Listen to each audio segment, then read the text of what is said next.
Hello. Sunday food നമ്മളെന്നും special ആക്കാറുണ്ടല്ലേ. ചിക്കനും ബീഫും ഒക്കെ ആയിരിക്കും അധികം ഉണ്ടാവുക. ഇന്ന് ഞാനൊരു വെറൈറ്റിക്ക് സോയാബീൻ ബിരിയാണി ആയിട്ടാട്ടോ വന്നിരിക്കുന്നത്. സോയാബീൻ നമ്മുടെ വീട്ടിൽ എപ്പോഴും ഉണ്ടാകുന്ന ഒരു സാധനമാണ്. അതുപോലെ തന്നെ നല്ല ടേസ്റ്റുള്ളൊരു സാധനമല്ലേ. അമ്പലത്തിൽ ഉത്സവം കൂടി ആയതുകൊണ്ട് തന്നെ ഞാനും ഇന്ന് വെജിറ്റേറിയൻ ആണ്. സോ നമുക്കിന്ന് ബിരിയാണി ഉണ്ടാക്കിയാലോ. അതിനായിട്ട് സോയാബീൻ ആദ്യം ഞാൻ വേവിക്കാൻ വെച്ചിട്ടുണ്ട്. ഇനി വേറൊരു പാത്രത്തിലേക്ക് കുറച്ച് വെളിച്ചെണ്ണ ഒഴിച്ചിട്ട് പെരിഞ്ചീരകവും ഇഞ്ചി വെളുത്തുള്ളി പച്ചമുളക് ചതച്ചതും ഉള്ളിയും കുറച്ച് ഉപ്പും കൂടി ഇട്ടിട്ട് മൂടി വെച്ച് നമുക്ക് നല്ലോണം ഒന്ന് വഴറ്റിയെടുക്കാം കേട്ടോ. ഈ ഉള്ളി എത്രത്തോളം വഴറ്റിയെടുക്കുന്ന അത്രയും ടേസ്റ്റ് ആട്ടോ ഈ ഒരു മസാലയ്ക്ക്. ഇനി തക്കാളിയും കൂടി ഇട്ട് കൊടുത്ത് ഇതേപോലെ മൂടി വെച്ച് നല്ലോണം ഒന്നും കൂടി വഴറ്റിയെടുക്കാം. അപ്പോൾ നമ്മുടെ ഉള്ളിയൊക്കെ ഒന്ന് വഴറ്റി വരുന്ന സമയത്ത് നമുക്കിതിലേക്ക് കുറച്ച് ഗരം മസാലയും മല്ലിപ്പൊടിയും മഞ്ഞൾപ്പൊടിയും കാശ്മീരി ചില്ലി പൗഡറൊക്കെ കുറച്ചിട്ട് കൊടുക്കുക. ഗരം മസാലയാണ് ഞാൻ കുറച്ച് കൂടുതൽ ഇട്ട് കൊടുക്കുന്നത്. അതിൻ്റെ ഒരു ഫ്ലേവറാണ് ഇതിന് മെയിനായിട്ട് വേണ്ടത്. എന്നിട്ട് നമുക്ക് ഈ മസാലയൊക്കെ നല്ലോണം മൂപ്പിച്ചെടുക്കുക. അതിലേക്ക് കുറച്ച് തൈരും കൂടി ആഡ് ചെയ്ത് നല്ലോണം മിക്സ് ചെയ്ത് കൊടുത്താൽ നമ്മുടെ മസാല ഇവിടെ സെറ്റായിട്ടുണ്ട്. നമ്മുടെ സോയാബീനും കൂടി ഇതിലേക്ക് ആഡ് ചെയ്ത് പതുക്കനെ മിക്സ് ചെയ്ത് കൊടുക്കുക കേട്ടോ. ഓൾറെഡി വേവിച്ചത് കൊണ്ട് തന്നെ ഇതിങ്ങനെ ഉടഞ്ഞു പോകാനുള്ള ചാൻസ് ഉണ്ട്. അപ്പോൾ ഈ രീതിയിലൊന്ന് മിക്സ് ചെയ്താൽ മതി. എന്നിട്ട് നമുക്ക് കുറച്ച് കുരുമുളക് പൊടിയും മല്ലിയിലയും കൂടി ഇട്ട് കഴിഞ്ഞാൽ നമ്മുടെ മസാല ഇവിടെ റെഡി ആയിട്ടുണ്ട്.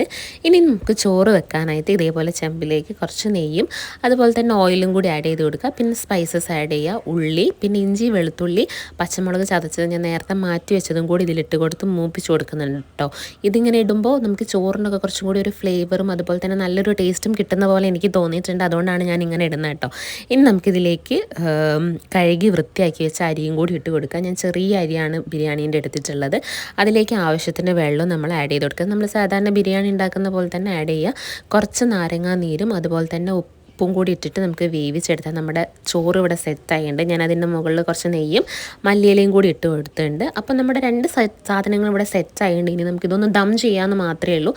വേഗം പണി തീരും കേട്ടോ. ഇത് ഇങ്ങനത്തെ ബിരിയാണി ഉണ്ടാക്കാനൊക്കെ കുട്ടികൾക്ക് രാവിലെ സ്കൂളിൽ പോകുമ്പോഴൊക്കെ ഉണ്ടാക്കി കൊടുക്കുകയാണെങ്കിലൊക്കെ പെട്ടെന്ന് ഉണ്ടാക്കാൻ പറ്റും കേട്ടോ.